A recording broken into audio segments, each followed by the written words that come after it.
Ну и наша, конечно, Сарочка, эпилепсичка, да? У меня эпилепсия, иногда бывают такие приступы, но я каждый день таблеточки ем, если что, не думайте. Жестоко ем эти таблеточки, дай бог, скажи, буду еще есть и есть, и не помру, да?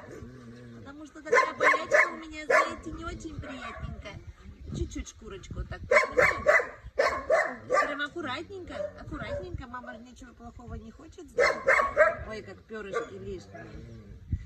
Ну и вряд ли кто когда еще возьмет, скажи. Живу да не тужу. Но вкусняшки люблю привозить.